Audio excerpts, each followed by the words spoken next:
Hello everyone, welcome back to another video. Today I'll show you how to withdraw from Weex to bank account 2026. First, open Weex app on your device and log into your account. Once you're logged in, go to the top right corner and click on your profile icon.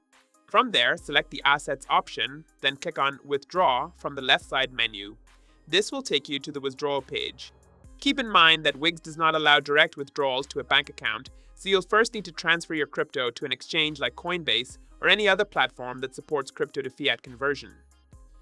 Now select the crypto you want to withdraw, for example Bitcoin BTC. Next, make sure to choose the correct network that matches your exchange, such as Coinbase.